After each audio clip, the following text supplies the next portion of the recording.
Well, Wait, so you guys watched Robin Hood of some sort? we are now live. Are we on? Is it SuggestCast. live? Is it Yeah, we've been live for a while. Welcome to SuggestCast, episode 14. 14. Joining us tonight is, as usual, Ben Hopscotch Heaton. Hello?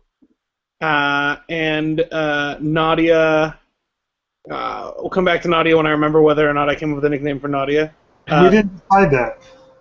Vincent Def Leopard Watkins. Good evening. Matt the Raptor Smith. All right. And We got a full house tonight. 6 people. yeah. And then there's an empty chair that an unnamed person is not sitting in. Yeah. Where are we going first? And, And Nadia, Huh. who is also joining us, and I guess doesn't get a nickname because I couldn't think of one. Lampshade. No, I think we all agreed that was not a good nickname. alright, well, thank you for the introductions, Lewis Pacemaker Powell. That's not the nickname you gave me last time. I don't remember what it was. That's okay. So, we have only 2 suggestions from last time to discuss tonight. Well, we should make the announcement first that we rolled over one of the 3 suggestions. Right, the book Only Forward by Michael Marshall Smith was too long for several of our panelists to finish, so we will be discussing it next week in episode number 15 instead. Correct. The remaining 2 items on the docket for today are the Frank comics of Jim Woodring and the movie Robin Hood, Ghosts of Sherwood Forest. I think it's just singular Ghost of Sherwood, but okay. Robin Hood, the Ghost of Sherwood. That makes... I don't think there's a the. I think it's just Robin Hood, Ghost of Sherwood Forest. I Okay, think it well... does have- What? Alright, well, that's fine. You better get this straight. It's not even about ghosts. Let's start with this movie. Yeah, Wait, really I start with the looked it up and it says Ghosts of Sherwood. Right, because Netflix Robin is Hood really is the singular. Ghosts of Sherwood. It Alright. says Robin Hood, Ghosts. No, look! I just looked it up on the IMDb, and it says Robin Hood, Ghosts of Sherwood. But then the cover of the Blu-ray is Robin Hood, the Ghost of Sherwood. Okay, so clearly this movie does not know what its title is, and neither do we. Hang on. No, Netflix goes with The Ghost of Sherwood.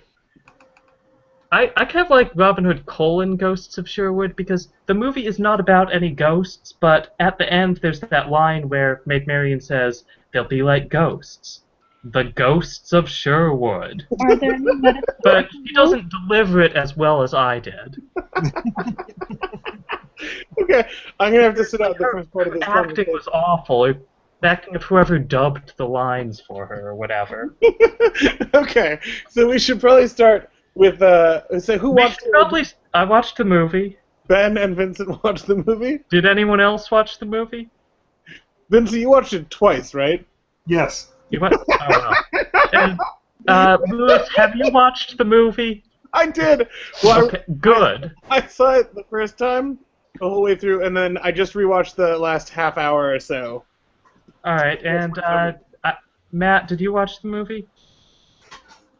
You may recall Matt said in the chat, "Aw shit, I forgot to do any of the suggestions." Yeah, but that wasn't live. Yeah, the audience didn't hear him say that. I watched the first 45 minutes of it before the site I was streaming it from stopped working, and then that's saw it after Friar Tuck and the other guy got killed in the dungeon. It just stopped. That's so Okay, unfortunate. so you missed it. Well, alright, so the first thing I want... To see what movie you're talking about, and I found an image of a woman in her underwear called Virgins of the Sherwood Forest. That's not the movie we watched. That movie was almost certainly better than the movie that we watched. You probably I had would better guess it had acting. better acting, yes. I had a better sound crew. Alright, so, Lewis, I don't go first. Now, this is going to sound odd coming from me, but maybe SuggestCast should be for things that we think meet some level of quality.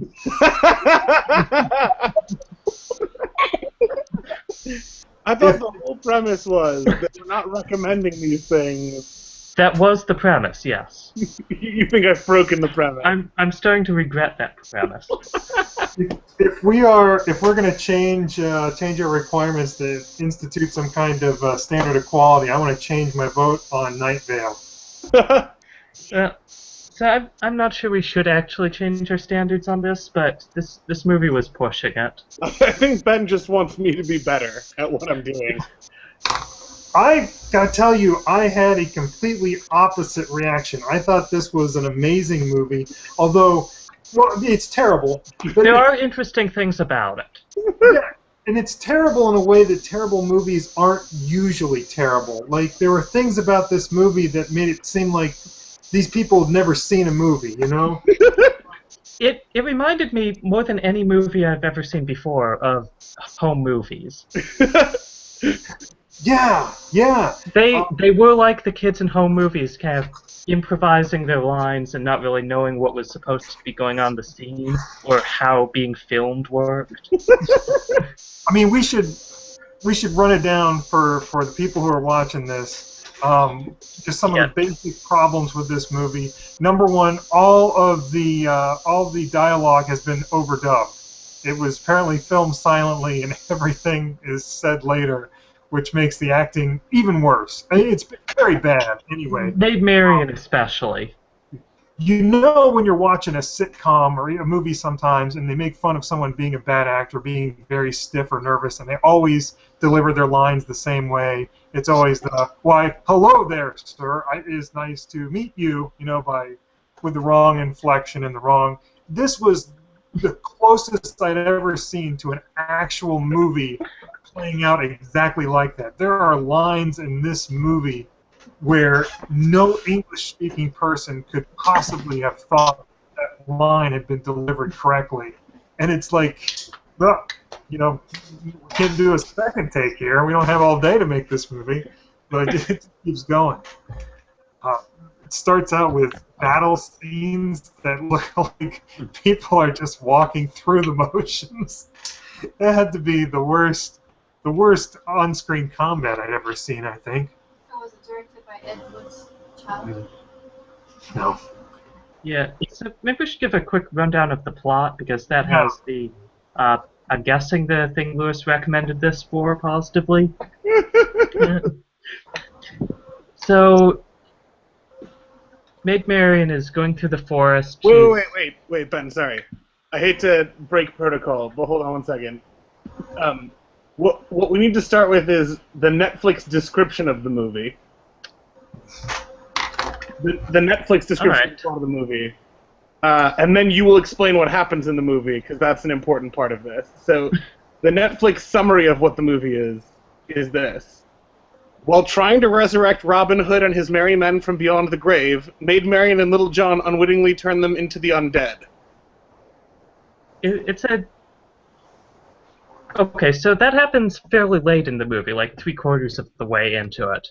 Yeah. First parts are Maid Marian meeting Robin Hood, seeing his camp of merry men, and then deciding to join them and help them work out some heist of the Sheriff of Nottingham's gold.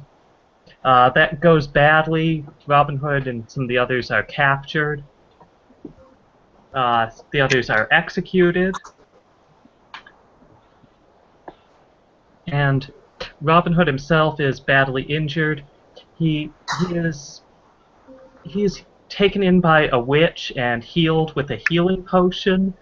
Then there's a long sequence in which Robin Hood and the witch talk about various types of potions, kind of talking past each other and not really being sure what to say for a while. She explains that he won't really be healed until he takes part 2 of the healing potion, and that involves signing his soul over to Satan. Then he responds by pointing to various other potions in the room and asking what they are. And hears that one of them is a potion of undead that brings you back from the dead after you've died. asked, so why didn't you let me die and then give me that potion? And then I wouldn't have had needed to do the healing potion and then the other healing potion part. And that scene went on so long, and it felt like Brendan and Jason from Home Movies not having worked out in advance how the potions were supposed to work in their movie. To me, it was more like people talking about magic cards, or maybe just doing a role-playing game or something where there are convoluted rules associated with things. And like, wait a minute, couldn't you have just done it that way? No. There's this rule in the back of the book that says it's wrong. It's like the writers didn't realize they could just make up whatever rules they want to simplify it. That actually gets worse later on, but we'll get there. So Robin Hood takes the second part of the potion, and he wants to then give his dead friends the potion of undead to bring them back to life. But the witch reveals that has to be done within some amount of time after they've died, or else they'll come back as terrifying zombies. She doesn't use that word, but it has to be done within one rotation of the sun. Oh yeah, one solar rotation. She can't say day or night or anything. So they had fairly primitive. So here I need to explain that so far in the movie it's been established that Robin Hood's main character trait is that he's very bad at archery. But the witch gives him a potion that will make him very good at archery.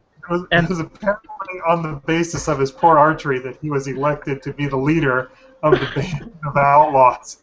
Right, she gives him two potions. One that makes him strong, temporarily, and one that turns his greatest weakness in battle into his greatest strength in battle, permanently. Because it's a skill, and skills can't be lost. Yeah, and this really... I feel like they didn't understand what making a movie about Robin Hood means. Like with any movie, there's some amount of stuff that you need to provide explanations of for your audience. But if you're starting with the concept that this character is Robin Hood, you don't need to explain that he's good at shooting a bow and arrow. Putting in an explanation where he drinks a potion that makes him good at shooting an arrow, it just gives you more you have to explain. That's the one thing you don't need to do any work to establish. You know what else? You know what else that took great pains to explain was the concept of stealing from rich people to give to poor people. Oh yeah, over and over. I bet if we went and actually timed it, I think they spend more time explaining the concept of taking from rich people and giving to poor people than they spend being zombies. No, there was confirmation from St. Peter that makes it okay. Wait, the best part was when they go into the cave of all the gold that Robin Hood and his men have stolen from the rich people, and Marion's assumption is that they stole chests and chests full of gold from the poor. And he has to explain he does not steal from the poor when what he's stolen is giant chests full of gold. And he explains to her that they can just leave it there unguarded because none of them have any need for gold. They don't care about it, they just occasionally use it for supplies and then give some away in equal parts. And Maid Marian is so impressed by this that she tells them about a plan she's come up with to steal a huge amount of gold, and everyone's really excited about that because they want that gold. That was right after that. Wait, Ben, can you explain to me what? Oh, sorry.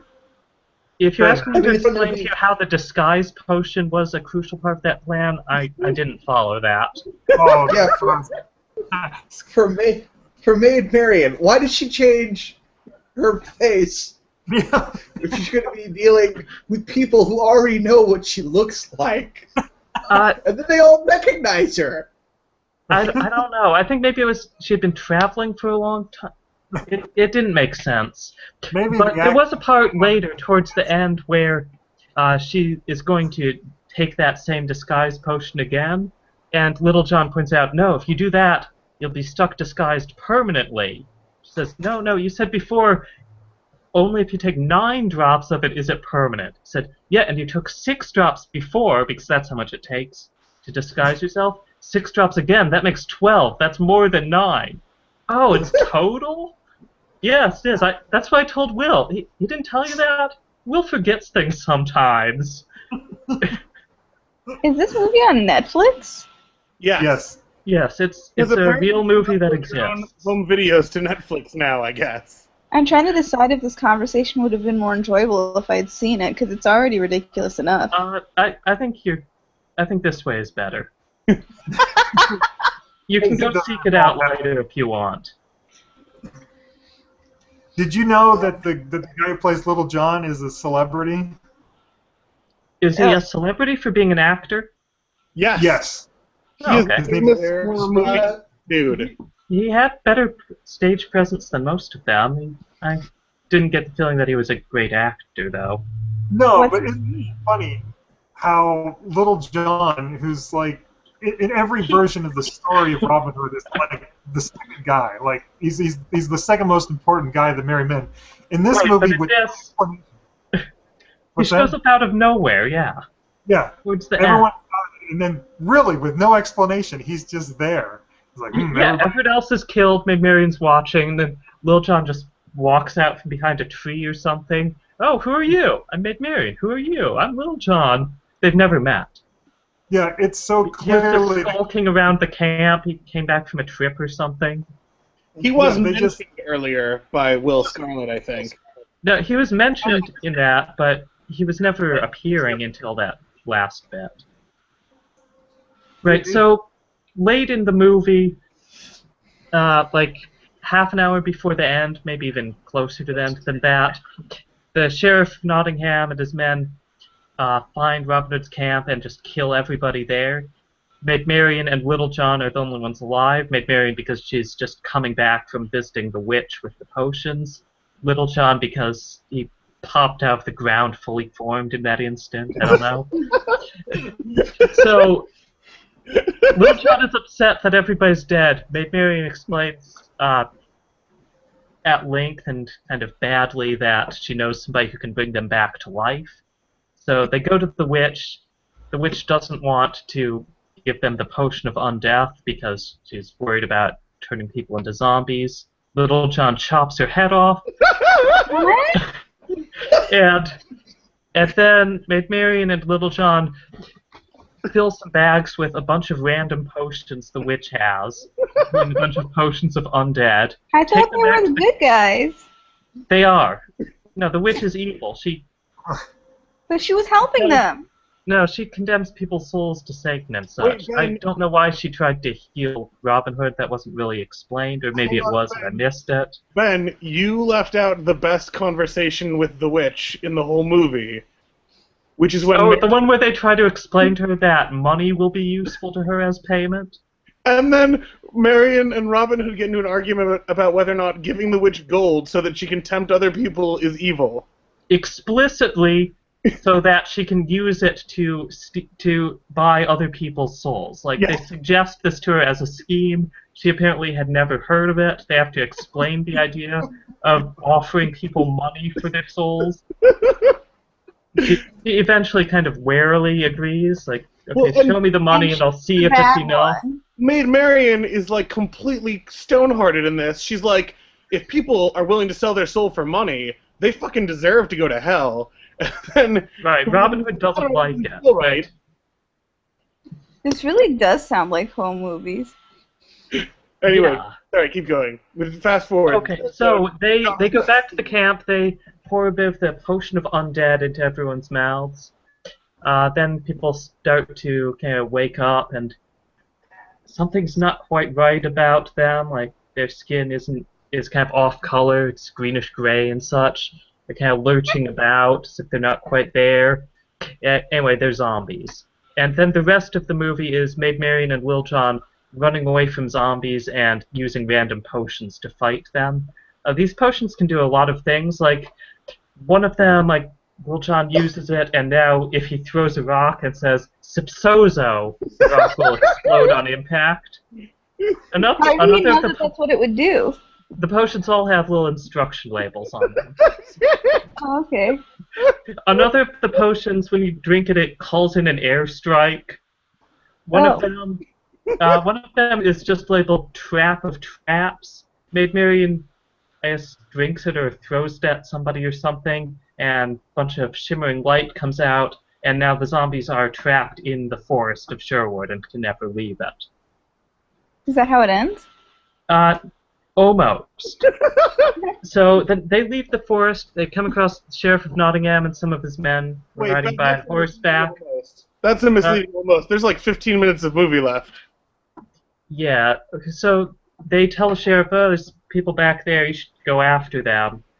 The sheriff rides off after them. It's implied that the zombies will kill him. We don't actually see that, right? No. There is the mid-credit scene where he explains that the sheriff has been missing for over a month.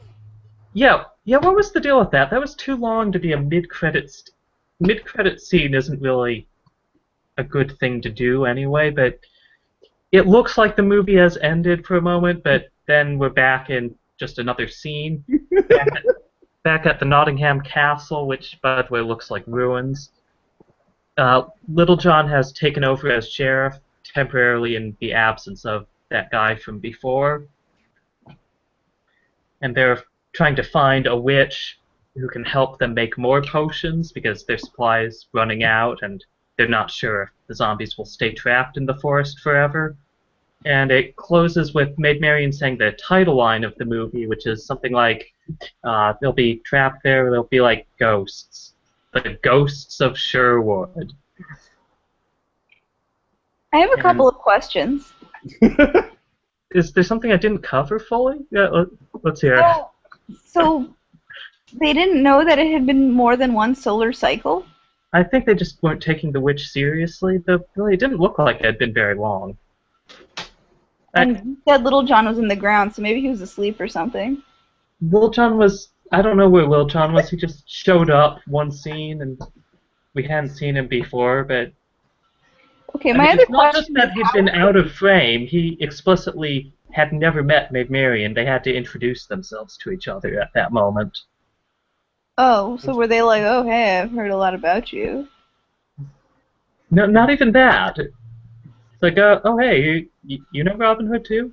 Yeah, I'm his lover. Okay. Okay, so let's go visit the witch. Yeah. That's how that happened. We are two great men, both named Louis. I'm Louis Braille. Okay, so was this movie at all 3D? Because when I looked it up, it said it was a 3D. Well, I did not see it in 3D because I don't have a 3D laptop. Maybe that's why you didn't appreciate the film, then. But I also don't really feel like this could have been aired anywhere that you could see it in 3D. No, I assume it's for home viewing with 3D capacity. Yeah. Oh, also, by the way, when Maid Marian and Little John realize that these zombies have started eating people, Little John says, I think we've unleashed a horrible evil on the world. And Maid Marian says, there's no thinking about it. We did. I'm trying to mimic her delivery. Line too well. Ben, you delivered that line too well. Try again. There's no thinking about it. We did. That's closer. I think that was actually a bit worse. She definitely says it like there's no thinking about it instead of there's no thinking about it. Right. There's so much going on in this movie. Like, it's just so... It's so thick. I mean, we can't even really do justice. I mean, you could take a little tiny part of it, and you could talk about it for an hour. Well, so, I think the main interesting thing here that Lewis had in mind, and I'm guessing here... is anybody else hearing a weird buzzing noise? No, if you are, it's probably from me. Yeah, it went away now. Okay. Anyway, I'm guessing that the reason Lewis recommended this is because he was interested by the abrupt shift the movie takes 3/4 of the way into it. From terrible Robin Hood movie to also terrible zombie movie. Hang on 1 second. I just want, for people who do not watch the movie, to know, like, there was an insanely convoluted castle invasion that was planned by Robin Hood and Maid Marian and Friar Tuck and some other people that involved a shape-changing potion and like an Abbott and Costello routine about whether or not some guy was selling somebody else's apples. They very carefully and laboriously took a cabbage from one merchant's stall and put it on another merchant's stall. And then Fire Talk went over and was like, "Hey, can I buy that cabbage? What do you mean it's not for sale? It's right there on your table. Why won't you sell me your cabbage? Hey, look at this. Isn't he stealing your cabbage and trying to sell it to me?" But the whole purpose of doing that, as I understood it, was to create a diversionary brawl so that the guards would be distracted. And it worked. Yes. So the good guys got a bunch of vegetable merchants to start beating each other up so that they could sneak out of a castle. Which almost worked. Well, okay, sorry. So I should stay out of the conversation still. Ben did say last time that it was primarily the last half hour of the movie that he was interested in. Well, Lewis said that. I'm sorry. Jesus Christ. How long am I going to know you guys before I stop switching names around? I feel totally the opposite. I feel like it's the first hour of the movie that is absolute gold. I love that the sheriff of Nottingham sent his cousin on a 5-year international diplomatic mission. She's returning from being gone for 5 years. His wife died. His wife was also sent on this mission with her. Yeah, and the explanation is they were supposed to be out gathering alliances in Europe for the sheriff of Nottingham.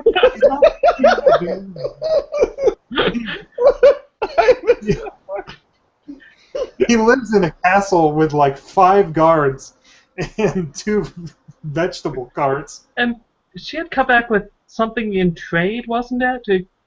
Is that what she was delivering? I couldn't even follow what was going on with that. Like she reported to him that she made some offer to this foreign guy, and he had responded with a slightly higher price, and the sheriff said, "Oh, good, that's much better than I thought we'd get." Yeah, they acted like she had just taken a message to somebody and came back, but earlier they said she'd been gone for 5 years. Travel used to take a lot longer than it does now. That's true, and she is familiar with Chinese rockets, so she... Oh, yeah, when they drink the potion of rocket strike, Will John asks, "What is rocket?" Explains, so the Chinese use them with gunpowder. What is Chinese? It was... I think that exchange was just thrown in to show that the filmmakers realize maybe rocket isn't quite period appropriate. Man, so this is one of the things I love about this. Loved about the experience of watching this is like there were some lines like the one that Vincent made fun of earlier when they would talk about rotations of the sun, which like is trying to sound old timey, but actually also makes it more period inappropriate because that's not how people were thinking about the sun. Anyway. But then they'd also have lines like, "What the hell are you doing?" Which, like, is such a more recent idiom. Like, they just... It's just all over the place. There was a lot of modern colloquial language. Like, I should have written down examples. So it was things on the order of somebody saying, "Yeah, it's all good," that sort of thing. Yeah. Yeah, they didn't bother with the accents. No one attempted an English accent. That's fine. I don't really care about that too much. English accent should be saved for movies about the Romans. Oh, at one point, somebody accuses somebody else of being obsessed with labeling things. Yeah, that's the witch, right? Yeah. I like they had the female knights too, which I assume you couldn't help but notice. And it was not like as some kind of a statement. Like it's not that they like here in Nottingham we believe in equality, so even women can be knights. It was clearly they just ran out of extras. I like when Robin Hood gets that big wolf face shield, and he gets it from like an older woman that he just like kills. He just meets her on the road with another knight, and he just kills them both. and then takes that crazy wolf head shield, and no one like even remarks on the fact that it's like an old woman, not really an old woman, but it's just an older woman. He just like bushwhacks and kills and takes the shield. But that's when he was on his way to urgently retrieve his friends' dead bodies to get them the potion that makes them alive. And then Right. he has to fight the Black Knight on the bridge, who Who's has apparently also magically strong. Robin Hood works out, I can push you into the river. No, Sink. wait. That guy wasn't supposed to be magically strong? There was one line of dialogue that explained what was going on there. Because the strength potion wears off, he's like, I was already feeling weak by the time I got to the bridge. And Oh, okay. yeah, the strength potion wears off. Well, no, wait, doesn't he? He says to the other guy, he says he's also magically strong, and then he says, "Can your magic prevent you from drowning?" And then he tips him over into the water. But maybe he wasn't actually magically strong, and Robin Hood just thought he was because. Or they maybe were he equally was, matched. and Robin Hood was just not as magically strong. Yeah. All of Can these somebody talk about explanations the are ancient equally movie? possible. We certainly are putting in more effort into thinking about the plot than the creators did. I don't know if we're putting as much effort into thinking about the potion system. There are potions we haven't even touched on yet. Did you take notes on all of the potions that they use? No, there were like 30 of them. There was the rock skin potion. Yeah, the distinct from the rock rock skin throwing potion. No, Little John drinks the rock skin potion, so he becomes essentially impervious to harm. So they're standing there talking, he gets hit with an arrow, and the arrow just breaks. It doesn't kill him. Now, you might think the reaction from Maid Marian would be, oh shit, someone's shooting arrows at us. I could get one of those potions too. Yeah, but they just stand there. And she's And he like, gets oh. hit again. And then I guess- fortunately, Robin Hood is only interested in shooting arrows at the guy who's got rock skin. Well, he's a zombie. He doesn't know any better. Okay, And one thing you guys haven't touched on. They don't make any effort to try to redeem Robin or bring him back to not being a zombie. They seem to immediately accept that once you're a zombie, that's it for you. Wait, and also, this is the important thing. They have all three of the major models of zombies go on with these zombies in this one movie. Slow, fast, and... So they do the shambling, they have like the shambling scary zombies. Right. They have the fast, like, 28 Days Later style, like, chase you and can kill you zombies that are, like, rabid. And then they also have the zombies from, like, Day of the Dead, where they, like, go back to doing their daily routines. Oh, yeah, they do that at first, but they seem to abandon that once they realize that they can eat people. Like, they're going about their routine of taking jewelry off of wealthy merchants. No, because some of them just pulls collect the whole firewood. finger off and then tries eating it. But, like, some of them just start off collecting firewood. Like, Right. the kind of zombies that would collect firewood. Do any of them talk? They, No. Oh my god! Okay, The sound grunt. effects. Describe the sound effects of the zombies.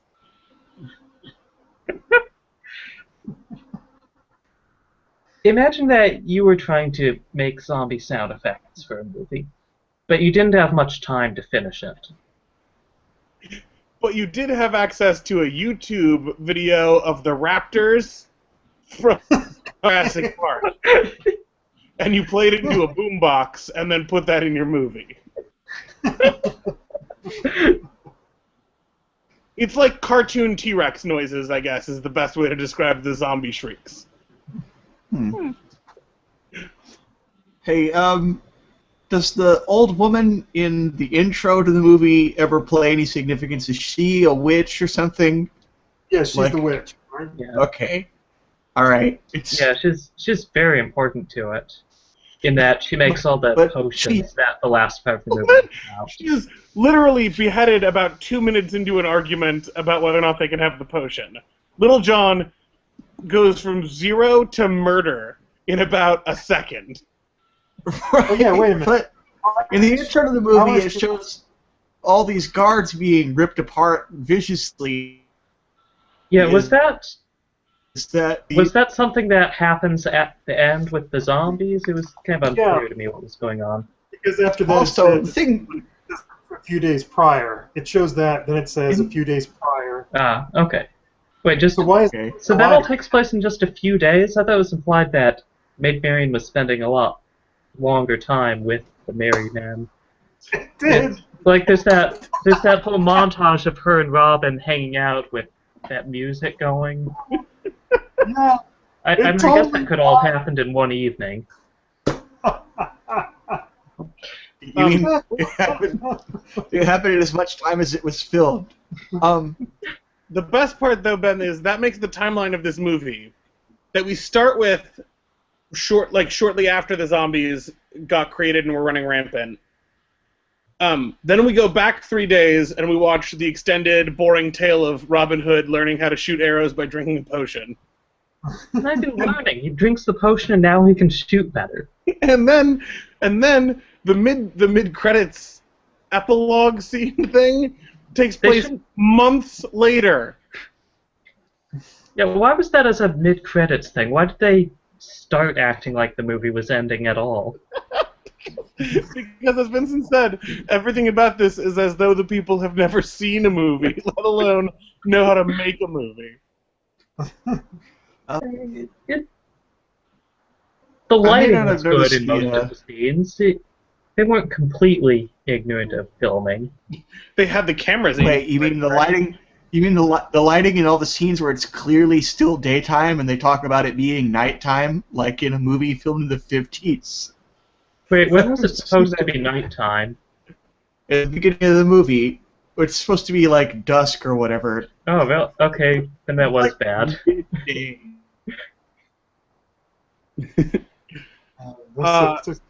So Vincent, you were saying that you think I got which not half, but which part of the movie to care about wrong? Yeah, I found the actual zombie parts of it. I mean, there's still funny stuff. There's all the it's just the ludicrous potions. But the actual zombies running around killing, that's pretty standard bad movie stuff for me. It was the first half of or the first 2/3 or 3/4 of the movie that I thought was bad in unusual ways. So, yeah, I think I would have reversed what I focus on there. But I don't know, maybe we might not be missing, or we might not be getting exactly what you were getting at recommending the movie. Well, we got to be close. To me, the interesting thing wasn't either of those two halves. It was the sharp transition between them and how very different they were. I'm not sure if they set out wanting to make a zombie movie or if they set out wanting to make a Robin Hood movie and were just writing it linearly and decided to add zombies partway through. I'm guessing that when they were writing out what would happen to this movie, there was no going back and changing things. It was all just one rush forward. If I had to take a guess, I would guess that it was written as a much shorter movie. They got the ability to turn it into a feature, and then they added in like 20-minute long scenes where they explain thievery or potions. Yeah, because if you cut that stuff out, then the movie would be like 15 minutes of here's Robin Hood and then 20, 25 minutes of zombies, or maybe just 15 minutes, whatever. Right, you would make a much shorter version that's just Robin Hood, the zombie of Sherwood. Yeah. But they had all those unnecessary conversations. Alright, so Lewis, I'd like you to explain to us why you suggested this. I think it's sort of, I mean, what you identified, Ben. I mean, it's well, you guys were pretty much like where I am with it, which is like this was a uniquely. I've been watching a lot of bad movies recently because there's this group on Facebook that does like group watches of bad movies, and so like a lot of bad movies are just kind of like middlingly incompetent and boring. And don't let me mislead you. The first 3/4 of this movie are really boring. Like, they're boring interspersed with bits where they're bad in really unusual ways that can make you take notice of something odd going on. Yeah, but like, okay, so it's like you were saying. I even made this comment when I was watching this in this group watch. Like, if your movie is about Robin Hood, one of the advantages of doing that is that you don't tell anyone who Robin Hood is. Like, it's like that Mighty God King post about how they need to stop doing origin movies for Batman and Superman because babies basically come out of the womb knowing that Bruce Wayne's parents were killed and he dedicated his life to blah blah blah as a bat. Like, Robin Hood is such a ubiquitous figure. But like, if you just call them. Maybe in Germany, where they filmed this, people haven't heard of Robin Hood. Yeah, I think the Germany part explains why it had the horrible overdubbing for everything. Yeah. Well, it explains why it had overdubbing. I think it might have more to do with the fact that actually setting up boom mics and things requires competence. Yeah, but any one of us could have recorded a better vocal track for Maid Marian. That's so true. But I don't know if it could have matched her like wooden expression. She had two facial expressions, which was like normal and confused.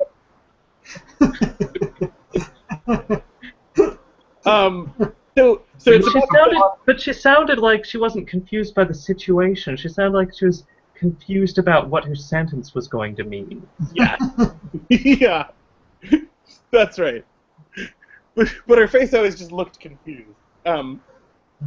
So, like, okay, so the way we were trying to figure out movies to watch for this group watch thing that we were doing, and so I just went to Netflix, and I went to the lowest rated horror movies that they had, and I looked for one that had an interesting premise. Okay, and the premise of this movie was Robin Hood is dead. Maid Marian is going to try and bring him back, but he comes back as a zombie. And I was like, that's an interesting premise for a movie. Yeah, like, it's got A meets B. Like, yeah, as long as you're doing a goofy mashup thing, like Robin Hood and zombies is better than some of the other ones I've heard. And, like, it seemed like it would be a comically bad movie, but at least it seemed like they would know what they were doing was, you set it shortly after, like, the normal Robin Hood story. He gets killed pretty early on and comes back as a zombie, and then you have most of the movie with him as a zombie. Right, but then you get to explore what's like when a zombie can shoot an arrow really well. Yeah, something like that.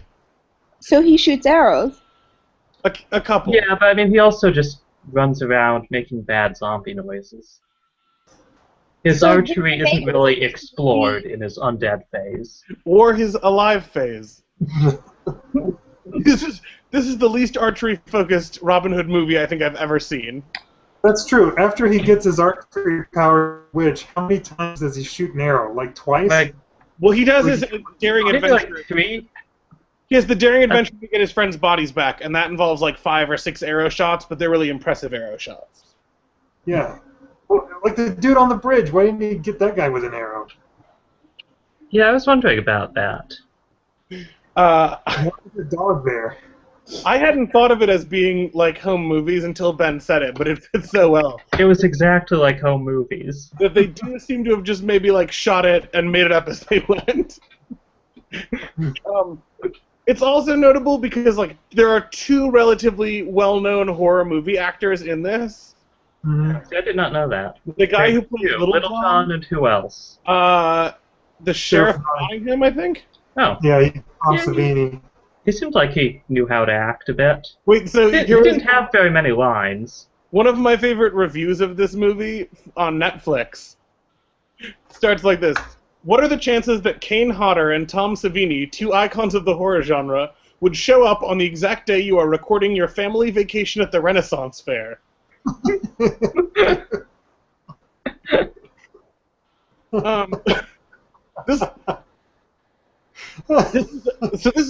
This was a singular experience for me in terms of like watching bad movies. There's a couple other bad movies that rival it in terms of like how like difficult it is to wrap your mind around somebody put this to film and then it like is available for viewing to people.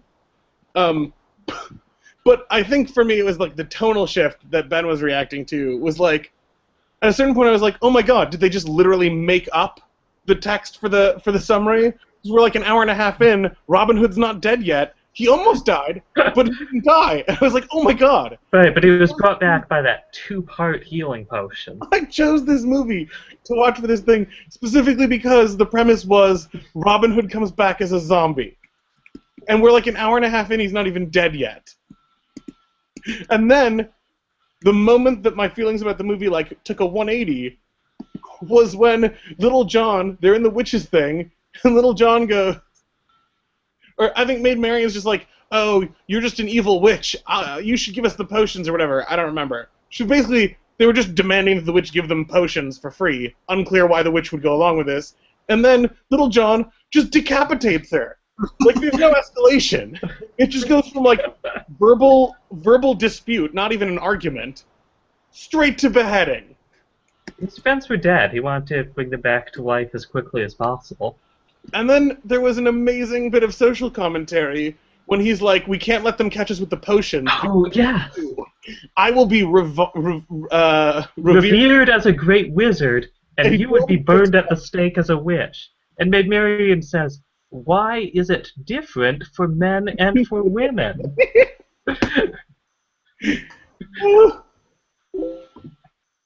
Also, there was a line where Little John said that he took the potion of changing your appearance because he wanted to woo a lady.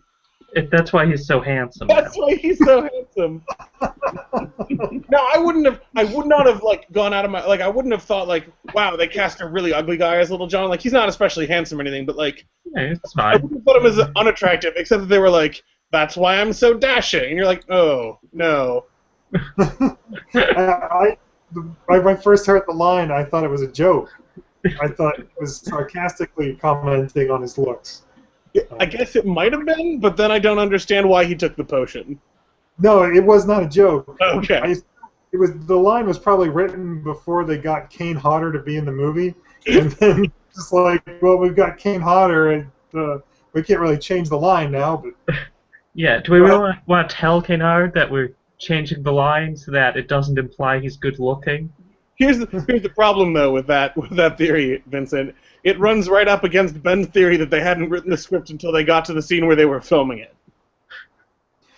Well, I do kind of suspect that the character of Little John was somewhat shifted when Kane Hodder was given the role, and that's why he didn't appear until the very end, because Kane Hodder isn't going to work on their movie for like weeks at a time.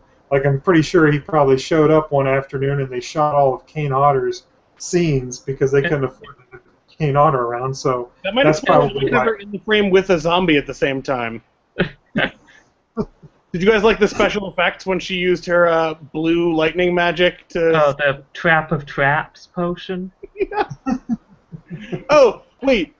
The best part is when she's like, "It says a location. What does that mean?" And he's like, "You probably have to pick a place for them to be trapped in." Well, but she's not sure about the scope. Is there a location like England, like this forest, like this particular trail? And she eventually sells off the forest. And then Little John points out that the trail goes all the way to like actual cities, so it would probably be a bad choice. Okay, so I feel like you guys got out of this what I was hoping you would. Yeah, well... But the question is, Lewis, a.k.a. Ben, the question is this a good suggestion? I've enjoyed your discussion of it immensely. I don't know what that counts for. Well, I've also enjoyed this discussion. So I think I mainly got two things. Well, okay, there are three things about this that stood out to me.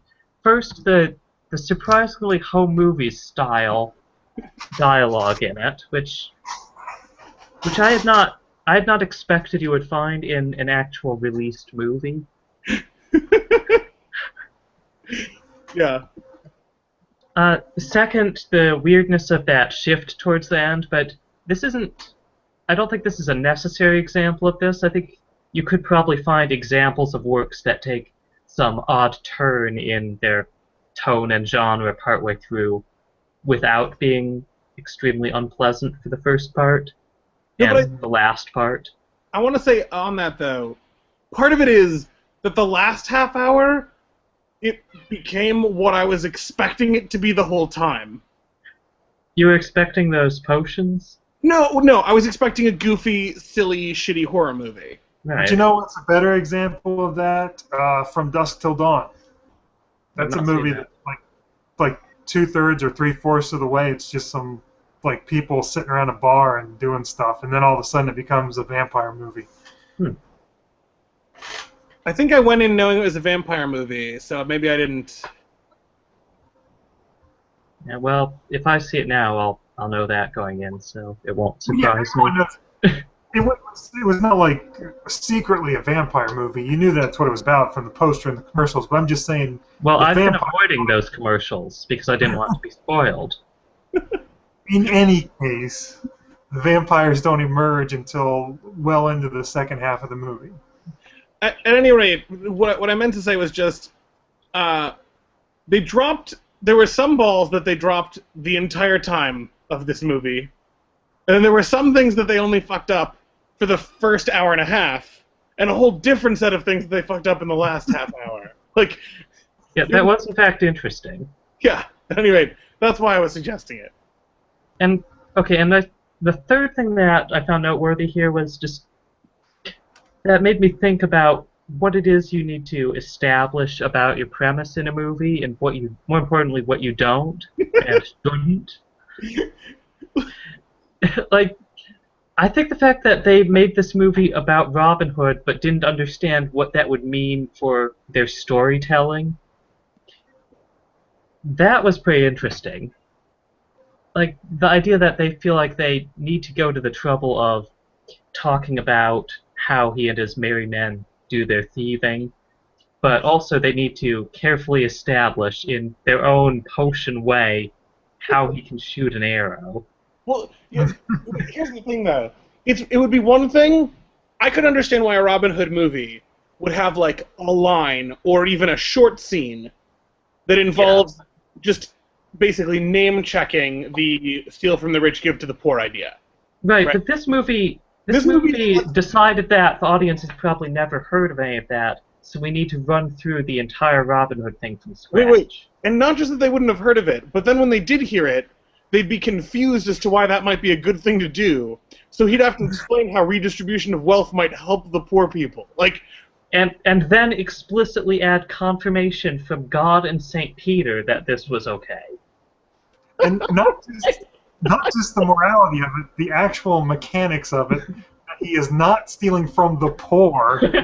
He's actually stealing from the rich. But he's not stealing so much from the rich that they become poor either. Right, they still have plenty of money of their own. Yeah.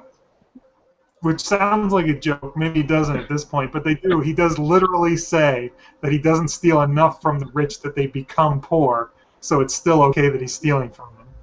Ben, this is like that episode of SuggestCast that we did, where we talked about it, except I feel like the people who made this movie would have been confused very early in our discussion, because they would have been like, wait, what is this stealing?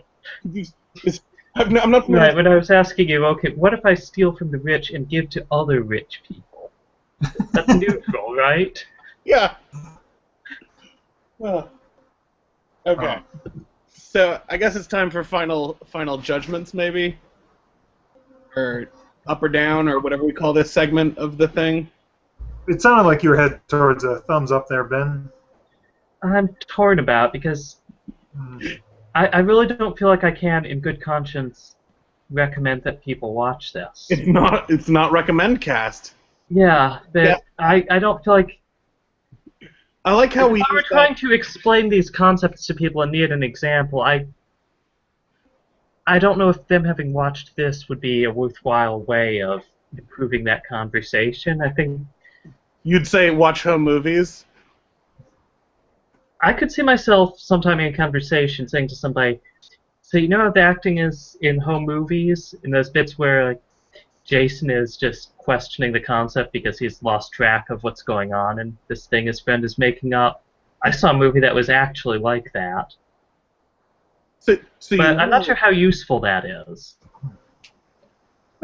like I could bring up this movie and say amusing things about how horrible it was. That could be entertaining. Is that important?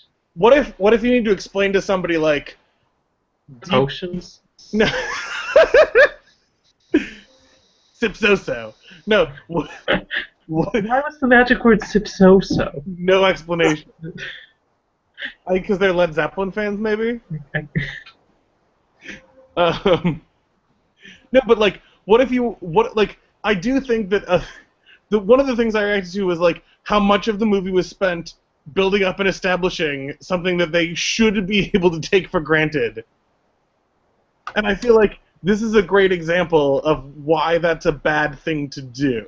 Yeah, I could see, like, doing some writing project with somebody and saying, no, this scene we have, that's like thinking that we need to explain that Robin Hood is good at archery because of a potion. How else can he be good at archery, then? As a character, how's the audience going to understand that he's good at archery if they don't see him being bad at it before he drinks the potion? Oh, man.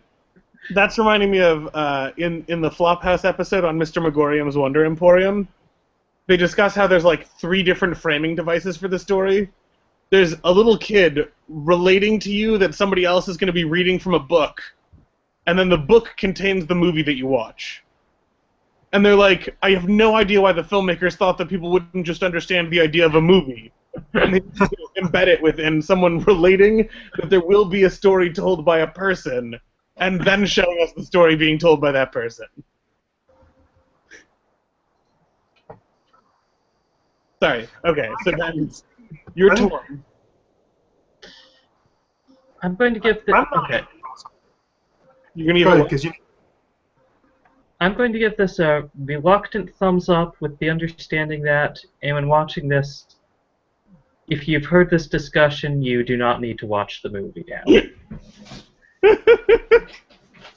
If you are going to watch the movie, make sure you do it with a group of people and some alcohol.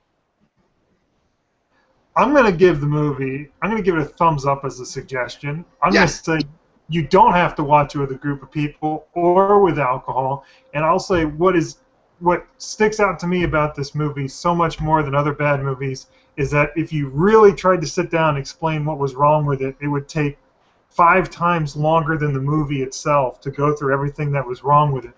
And that's the movie is 2 hours long. Yeah, it's not even that long. Whatever the movie is, it would take a lot longer. No, I was saying it's really long for a shitty movie. Oh, yeah. Shitty movie, you usually give like 80 minutes of attention to at most. This is 120 minutes. It gets a little rough. But, most movies that are bad, you can pretty quickly say why they're bad. Like, all right, the special effects are really cheesy, it doesn't look good, the acting's bad, or whatever. Oh, that makes sense. Yeah, but this, like, I don't think I really communicated in a good way, because when I was hearing it, it's that 5-year diplomatic mission thing. It's wrong for so many reasons. Like, it injects something into the plot that makes no sense. It raises all kinds of questions about what's going on in this world and why she's coming. What's going on? It doesn't make any sense for the sheriff of Nottingham to be sending people on international expeditions. Like, for him to not know what his cousin looks like? Well, he hasn't seen her in 5 years. Maybe that's why. But, like... No, we don't have an explanation for why she needed the shape-shifting potion. Given that she wasn't going incognito. Right. He announced that she was his cousin when she got there, even though she was in disguise. I think they maybe just couldn't get the same actress that day and wrote in the shape-changing subplot. That would make sense. Yeah, I was baffled by that one. Yeah, and I don't understand why they need that part at the end where they reveal that, oh, now she's going to be stuck in her shape-shifted form forever. Why did that matter? Yeah, and they played the music swell. They acted like she was making the ultimate sacrifice because now she's going to be a different person. There were no real consequences there. There weren't any scenes with her being upset about that. Wait, we skipped over the part where Little John administers the Sherlock Holmes hands on the cast iron pot test to figure out who's really a witch. He takes a vial of water and tells them it's a magic potion, and when one of them freaks out about that, he's like, "You must be a real witch." Because only a real witch. Right, none of the other women we got here were worried about taking the anti-witch potion. Congratulations, you're now deputy witch of the county or whatever. You're in charge of blessing the traveler. The reason he was locking up witches and threatening to torture them was because he desperately needed a witch to help him. Oh wait, sorry. It also had maybe the best dialogue in the entire movie, which is a difficult like it's a high bar. But she goes, "You're not the sheriff of Nottingham," and he says, "What benefit would I gain by pretending to be someone that I'm not?" Well, if you're pretending to be an authority figure in the town, there's a little bit of benefit attached. I'm like, it's just obvious. What benefit would I get from pretending to be the sheriff? I don't know. The sheriff can put people in jail. Like, that's a benefit. Right. I mean, he questions anyone ever impersonating anyone. Yeah, that's right. He doesn't just say it for himself. He does it in the. Why would any man pretend to be someone else? Right. In his own particular case, he's a known outlaw Yeah. who is calling himself the sheriff. What reason would I have? What benefit could I possibly obtain by taking another identity? Yeah. Maybe that's why they do the disguise thing so poorly. They don't understand what's involved in taking another identity. They're like, well, I'll change how I look, and then I'll still just tell everybody who I am. Yeah, it's not like not looking like Robin Hood means that Robin Hood doesn't get captured. Like, they just assume he's a different person with that band of thieves. Hey, I just came up with a plan that was better than Maid Marian's plan to steal the treasure. How about if she just throws it out the window?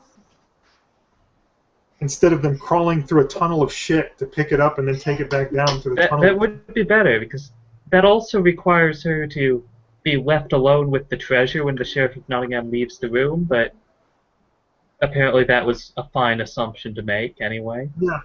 Obviously he was going to leave the room when he heard a cabbage treasure there, getting into a fight with an Arab trader that gathered outside his window. And like, if you're gonna make a movie where Robin Hood's not good at archery, like that needs to be a running gag in your movie. Like, it needs to be the idea is like that he's got a reputation for being good, but he's bad. Like, you need to do something with that if you're gonna do it. It shouldn't just be so that he can have a potion later that makes him good at archery. Yeah, which he never even needs to use because he gets super strength. For like one day with good archery skills before he dies. So it's unclear why he would ever. It's a real tragedy. What I mean is, how did he ever develop a reputation? The legend of Robin Hood, the famed archer. He basically was. He shot like 2 arrows. Well, everyone that knew he was bad at archery is dead because all the men died. The only people just trapped in the undead. Yeah, but only the guards at the castle who have survived know how good he is at archery, so that's how the legend survived. Yeah.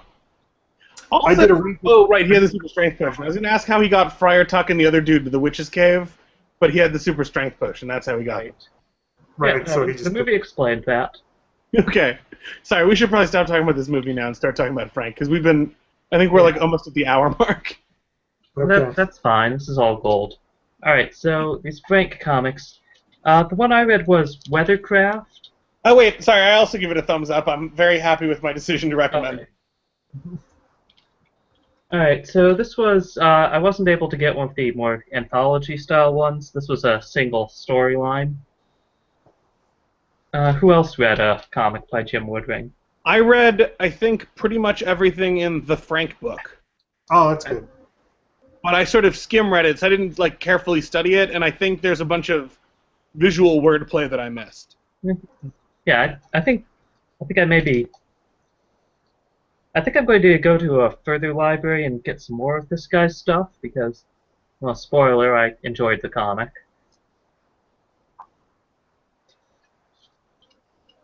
So the story I read, parts of it were kind of unclear. Can you show me some pictures? Is that in the Frank book? I don't know. There's this Man-Hog guy. Let me hold up a page. Yeah, his name is Man-Hog. Yeah, that Man-Hog guy. Okay. So it starts with like him trying to steal some food out of the cat's picnic basket in the manner of Yogi Bear. Then later, he's having kind of a rough time, and he goes into this cave There's this kind of devil-like guy with a crescent moon head called Wim. This guy chains up Manhog. That's kind of torturing him with bizarrely drawn creatures. He escapes. He goes through a lot of other pains. And so I'm not sure what the central arc is supposed to be here, if it's just Manhog going on this voyage of self-discovery and getting hurt in various ways and encountering weird creatures. At one point he tries to... Okay, so he attacks Wim and kind of breaks him apart. This little worm creature comes out of Wim's head. The worm creature, I think, is Wim. Okay.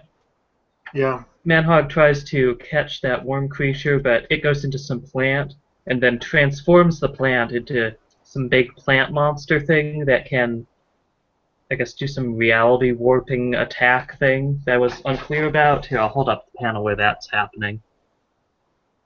You can see that. Yeah. That the plant creature is very dangerous to look upon or be near.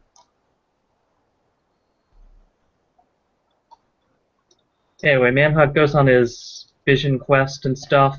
He goes fishing with Frank. Frank gets pulled down into the water by a giant fish and is eaten by it. And Manhog goes into a cave elsewhere, encounters Wim in his crazy plant form.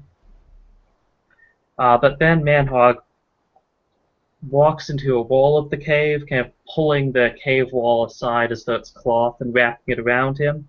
And now he's inside that giant fish with Frank. He rescues Frank from the fish.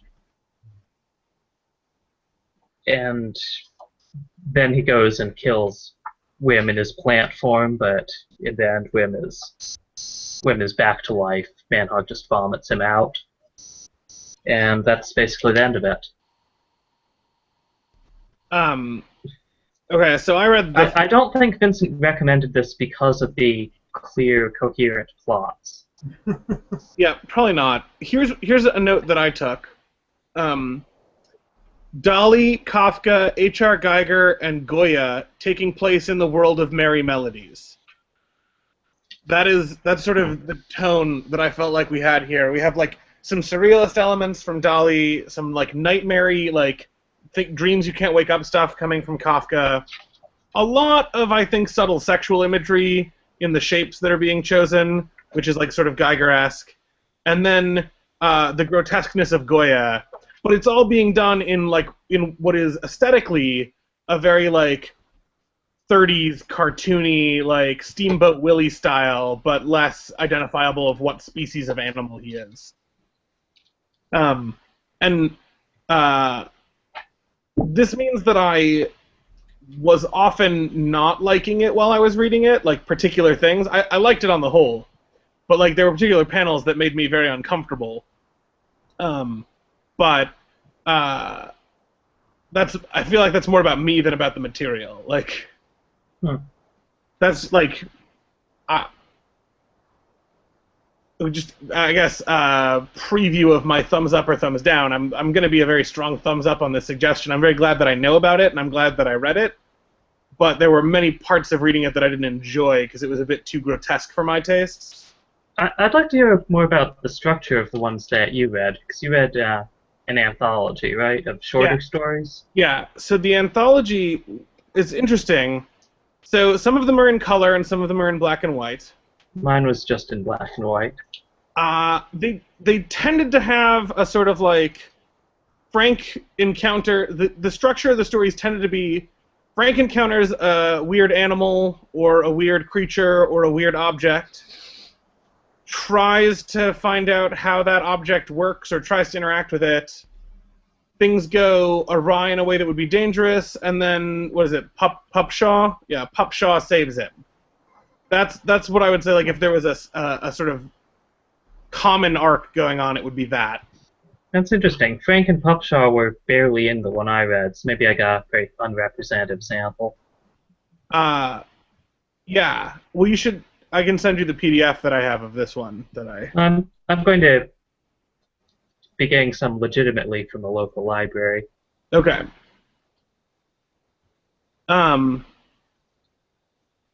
What's interesting is it does include the very first Frank comic he ever drew. In this one, towards the end. And here's what happens in that one. And Frank plucks an apple off of a tree, walks to his, weirdly rectangular-y, mushroomy shaped house, cuts open the apple, and is horrified to discover half of a worm. He's cut the worm in half when cutting the apple open. He is weeping about that. He walks away, he curses the sky, throws a rock in anger. He comes back and Manhog has tried to eat the apple, so he chases Manhog down, pulls the apple out of the chewed up apple out of Manhog's maw, and puts the dead worm under the microscope, and then erects a statue of the half of the dead worm, which at the very end Manhog places a wreath at. And there's an afterword to the book that explains a little bit about it, and he says he drew this picture of Frank, and when he showed it to one of his colleagues who had asked him to do a story for a comic book, and the guy he showed it to is like, here's the quote. I showed the drawing to my former coworker Ted Blackman, asking him what he thought of it, and saying that I myself thought it was quite interesting. Ted got mad. This is exactly what I hate about you, he said. You play mind games. You make this nothing little scribble and ask me what I think of it. What can I think of it? It's nothing. Despite him, I decided to put a version of this drawing on the cover of the 4th issue of my auto journal, Jim. And then, he winds up making the Frank comic. Somebody asked him to do a comic that looks normal but isn't, and so he decided that Frank fit the bill. Here's the part where he explains that first comic. He needed a foil, so I put him to work with Manhog, a lamentable father figure. My own father had just died, and I was still angry at him. To further involve the family dynamic, I based the story on the first joke I had ever heard, told to me by my mother. What's worse than finding a worm in an apple? Finding half a worm. And reading that was revelatory for me about how to understand what's going on in these comics. Uh-oh. Are you guys still there? Yeah. Yeah. Okay. Because it was just an interesting story when I read it at first, and it was like hard to make sense of his motivations and stuff, or whatever, like what was going on, like why did he care?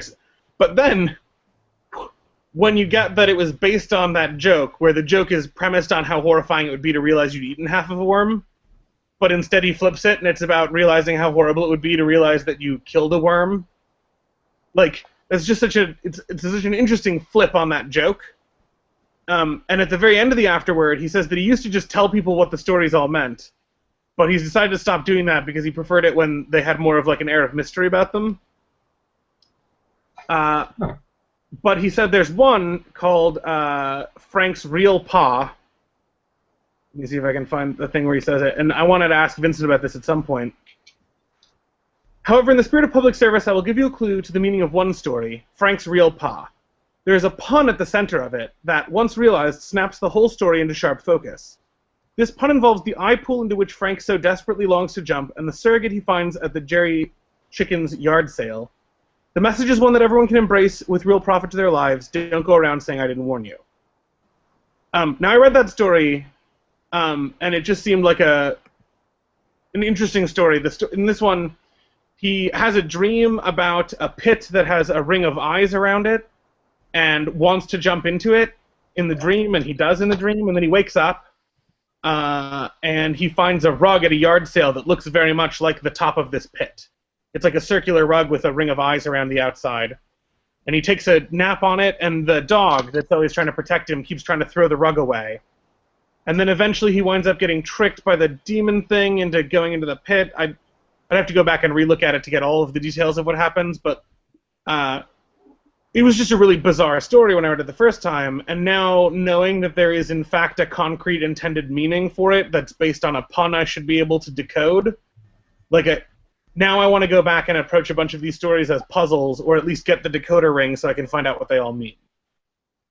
So I think it's interesting because I think that it's almost like it's David Lynchian in the way where like crazy stuff is happening in a way that's very jarring to normal narrative expectations, but with a sense that there is something deeper going on and that there is a story there. It's just hard for you to figure out what it is. In the book that I read, there's on the inside dust jacket at the end, there's frequently asked questions about this story, but they're not actually useful. I note 100 uses of the all-encompassing mystical identity. Shouldn't it be 108? Answer. Since there are 100 pages exactly, the fudge factor has been eliminated. What is the nature of the awful power wielded by Wim in his temporary plant form? Wim's innate political heartlessness combines with the most powerful naturally occurring hallucinogen to give him the ability to dissolve and abolish objective decorum, wrinkling the surface of consensus reality to an extent that he personally finds comfortable. So I should also say there was one that was weirdly disappointing to me. It was an all-color one, and it was the only one that had extensive captioning. So they aren't all just textless? No. There was one that was like a picture book, where it would have the image, like a series of panels above, and then like a narration below that explained what was going on in them. And it was like simultaneously, like I wanted to see what it was saying to find out what was going on when things took on weird shapes or changed or what have you. And it was interesting to find out what his vision of what was going on there was in text, in addition to just the visuals. Let me see if I can find the.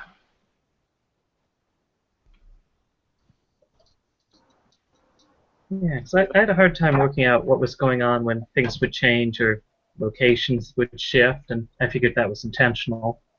See, I think it is intentional, but I think he's got a definite meaning there. He's not just like, well, some stuff. Now I'll just have something weird happen. That'll get me to the next scene. He's got something in mind about how this is all fitting together. Yeah. Sorry, I'm trying to. It's a very long book, so I'm trying to scroll up in the PDF to where it had the one with the text under it. There was one that drew out for me what I think the rest of them are doing really well. This is different than the one that I was about to mention. The one that I'm talking about is called the Palace of Horrors or something like that, or the Museum of Horrors. And the Museum of Horrors, Frank sort of walks through to get to this place that's labeled the Museum of Horrors, and he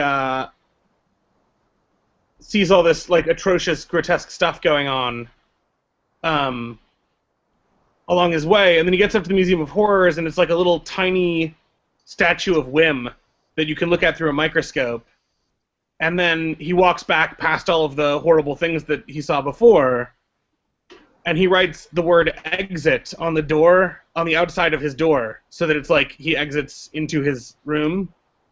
And that last bit was just too on the nose.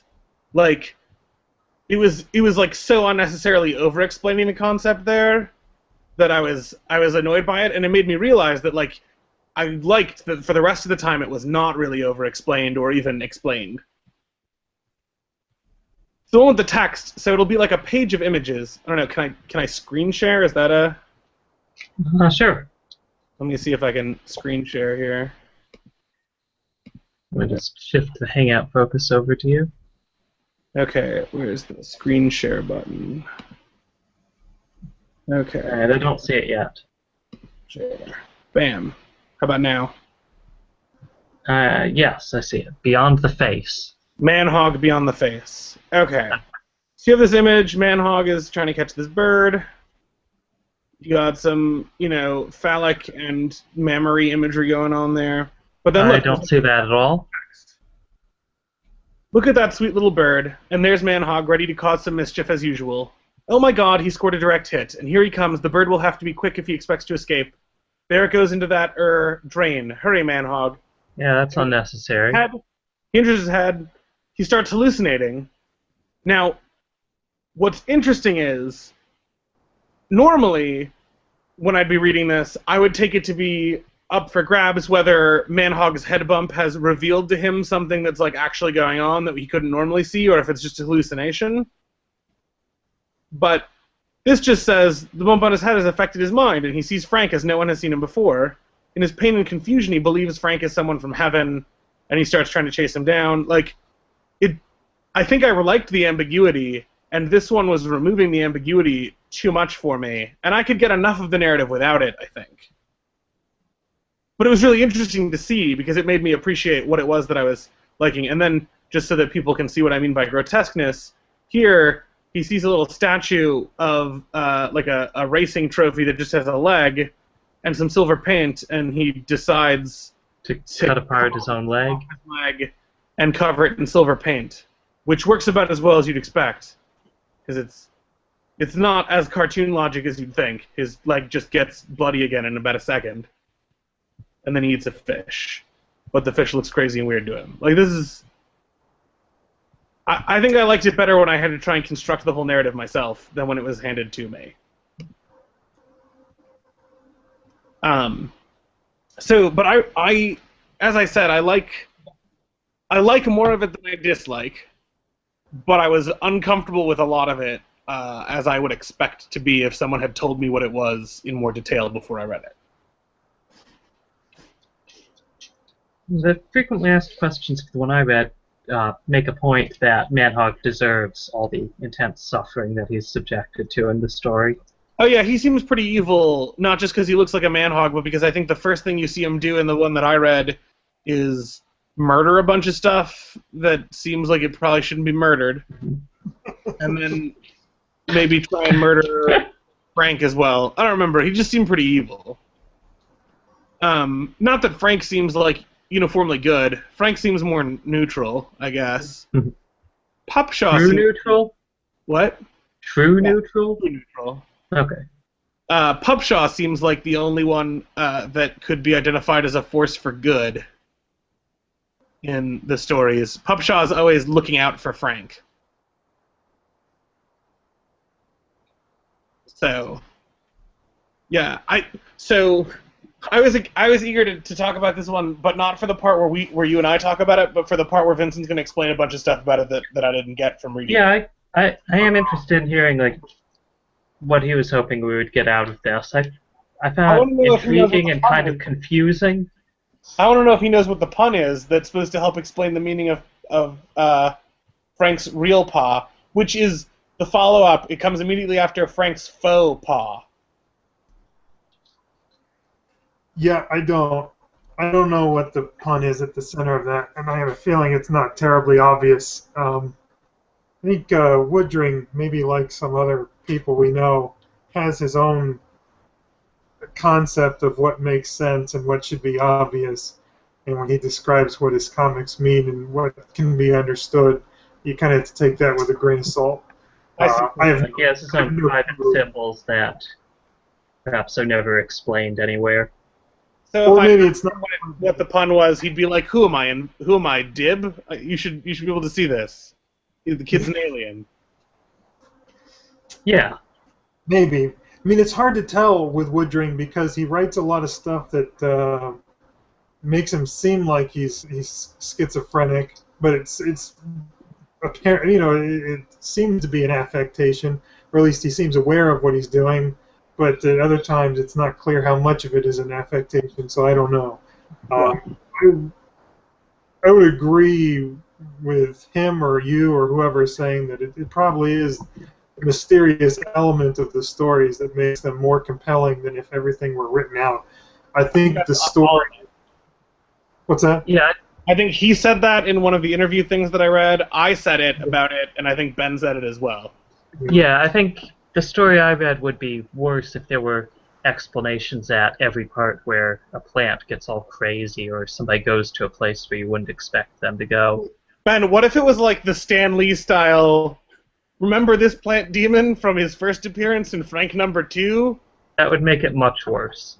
Because then I would feel obligated to go read those other things to understand it. And one story about Manhog where he over narrated everything. He didn't just put in like footnotes to explain what was going on, but he narrated in an excessively wordy way. Oh boy, look at that bird, the one you saw there. You talking about the one I just? Yeah. I have a feeling that was kind of an experiment or something for the readers to show, like, here's what it would be like if this were not completely wordless and mysterious. So, he never returned to it, and he's made a bunch of stories after that, so I think he's well aware that that's not the way to go. It was just kind of an exercise for him, or for something to show the reader about how it would be. I don't think I really have too much to add about what I think is important about it or good about it based on what you've already said.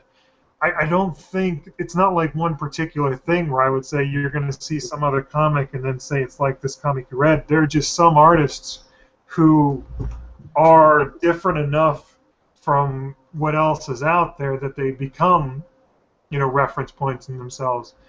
Dan Klaus, I don't know what I would say about his work in particular that you would need to know about, but I would certainly say like Dan Klaus is a reference point, or Charles Burns or something, in the same way that if you call something, like Kafkaesque as an adjective, or Dickensian or something like that. There's so much about Woodring's work, although really only in the Frank stories, as far as I'm aware. There's so much about his work that's kind of unique to him, or at least maybe just in the way it all comes together. I mean, you're right. It's got the funny animal comic aesthetic in parts, but it's also got imagery from various spiritual traditions, and it's got some like Indian architectural stuff going on. And then storytelling-wise, it's almost entirely wordless, but it's not like a novelty in that regard. It's not like he's just trying to find ways to tell stories without using words. It seems to naturally flow wordlessly in a way that I can't think of another artist who does that, who generally writes. I mean, you got Mobius, who does wordless comics, but that's usually just it's not these kinds of extended stories or character interaction. Although I think that might be the closest thing I can think of to Woodring. You got ready? Vincent, can I ask? There were a couple stories in the compilation that I read where there would be like very modern elements. Like there was one where he found like a construction site crane, and I found that really jarring in a way that was like I didn't find it jarring when he had like a cartoon style old timey car. But like it seems to take place in this sort of timeless world, and putting this construction crane in there made it feel very too specifically tied to a particular time, I guess. I don't know. Do you find that jarring at all? Does it happen often? It doesn't happen often because technology is usually pretty imaginative. It's usually fictionalized. It's usually something sort of like it'll have some gears on it to make it look like a machine, but then it's completely magical in the way it functions or what it does. Are you talking about the one that puts people's faces open? Yeah, the hand crank that makes their heads split open. Yeah, it's stuff like that more often than pieces of real technology. I don't know. I don't think I did find it jarring. Okay. But maybe just because there seems to be so little consistent logic to the world in the first place that it's hard to be surprised by too much in it.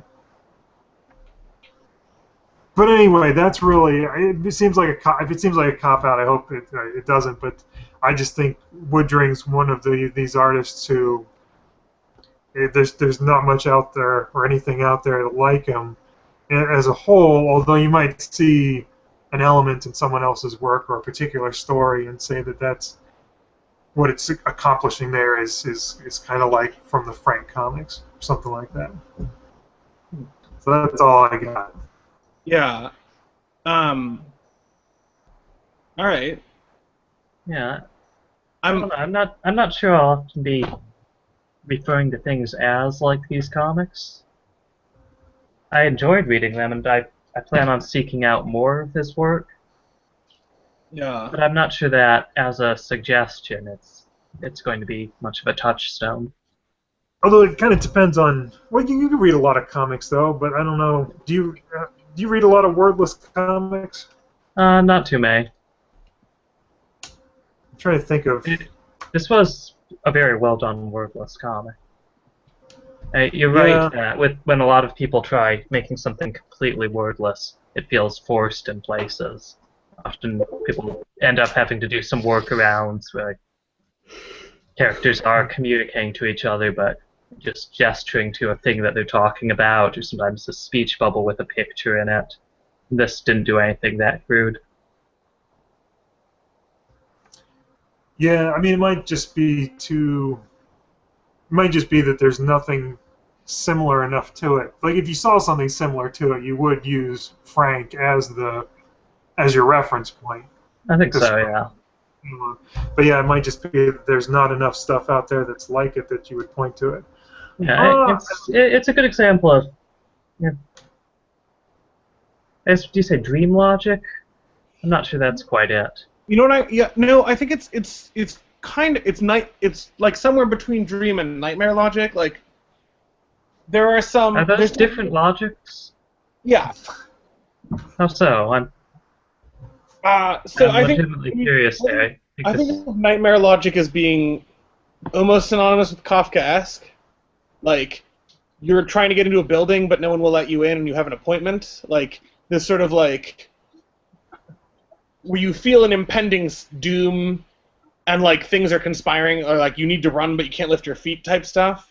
And that's not quite the same as dream logic, which is just like where it seems natural to go out skiing on.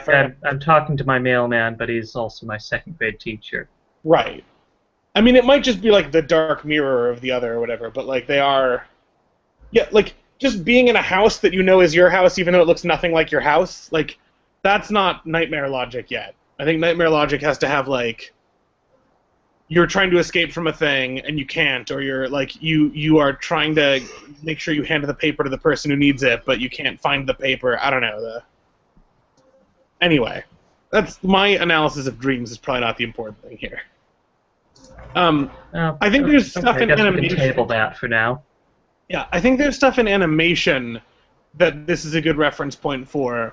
Like, in Futurama in particular, I think there are, like, nightmarish sequences that I was reminded of, or drug-induced sequences, I guess.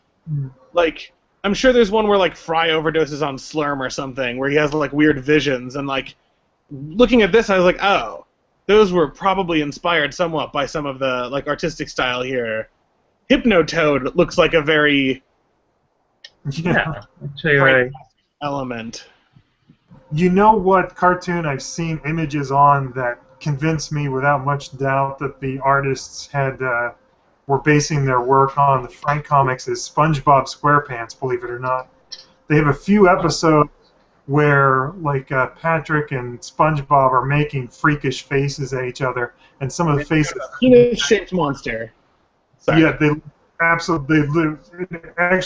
look a lot like from the comic with the machine that splits people's face into. The images were so strikingly similar to that I said that's got to be a deliberate reference to the Frank comics. Yeah. Interesting. I haven't watched much SpongeBob. Well, I'm in favor of just that time I was over at your house, actually, Vincent. Well, I'm in favor of this as a suggestion. I'm a little bit disappointed in the conversation, but only because I wanted Vincent to explain things about me. So I'm giving a thumbs up to the suggestion, but a thumbs down to Vincent.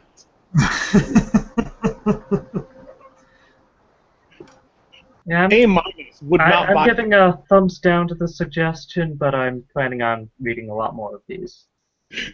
Well, I'm going to give thumbs up to it, so it doesn't matter, Ben. Okay. I'm giving a thumbs up. But here's what I love. What kind of topsy-turvy world do we live in where you gave a thumbs up to Robin Hood, Ghost of Sherwood? That was a reluctant thumbs up.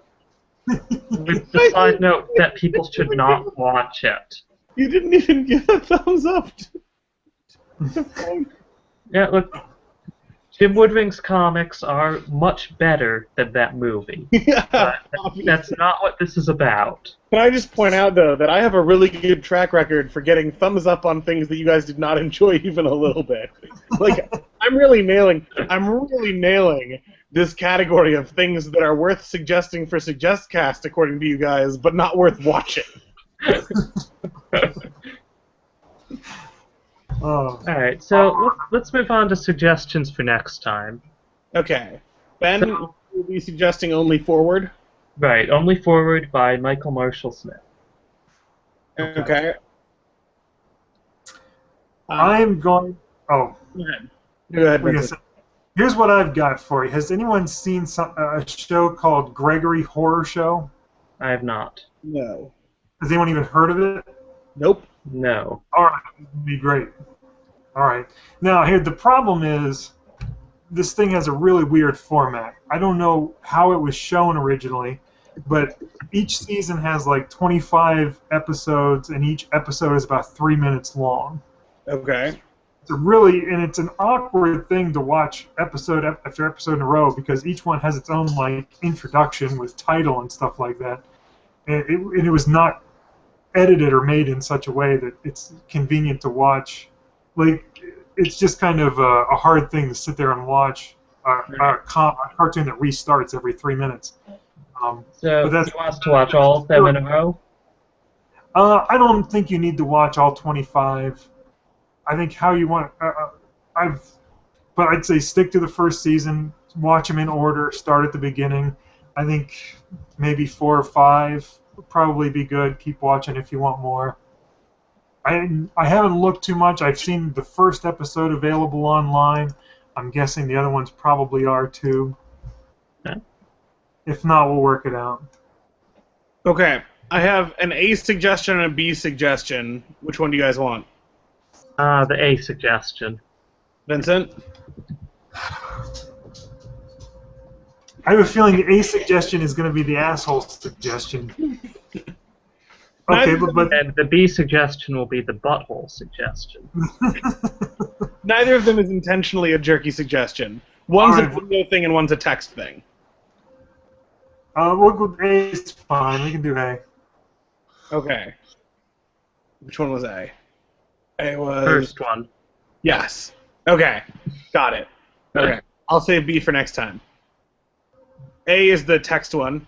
It is an essay by David Foster Wallace, which was originally called Shipping Out, but was later republished under the name A Supposedly Fun Thing I'll Never Do Again.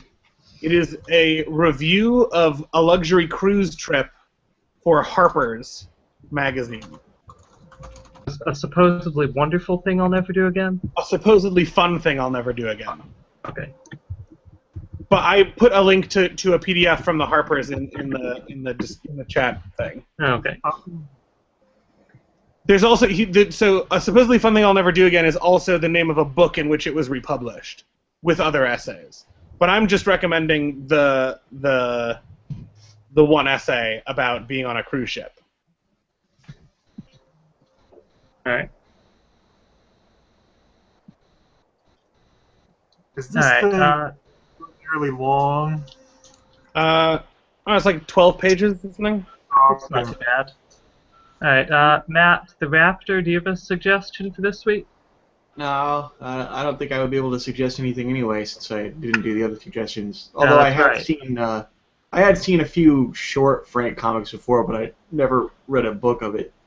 Yeah, you can suggest something anyway if you want, but moving on, Nadia, do you have a suggestion for us? Me? Yeah. No. Like a book or a movie or something? Suggest something. No, anyone can suggest things. There are no rules. Vincent, it's like an Outback Steakhouse. Vincent, it's 24 pages, not 12. Okay. But it's not long. I guess it's not long compared to the 350-page book we're reading for Ben. It's a quick read. Right, so the suggestions so far are book only forward, the essay Shipping Out, or a supposedly fun thing I'll never do again by David Foster Wallace, and some season 1 episodes of Gregory Horror Show. Maybe all of that season, maybe just a few. I'll watch as much as I can. Anyone else have any suggestions? Well, this is your time to speak up and decide what SuggestCast will be watching or reading or doing or whatever. I will say this. If you enjoyed watching the horrible movie Robin Hood Ghost of Sherwood, I would suggest or recommend that you also look into the movies A Talking Cat! ! Or Suing the Devil, starring Malcolm McDowell as the devil. Hey, are those available on Netflix? Lewis, you already gave us a suggestion. These aren't official suggestions. These are just movies. Long essay. These are movies you should be thankful I didn't suggest. Are those available on Netflix? A Talking Cat is on Netflix. Suing the Devil is on YouTube. I always saw the trailer for A Talking Cat, and it felt longer than the movie should be. I think I'm going to watch that tonight. Oh, man, it's already 1:30. Yeah. Oh, wow. All right. Late. All right.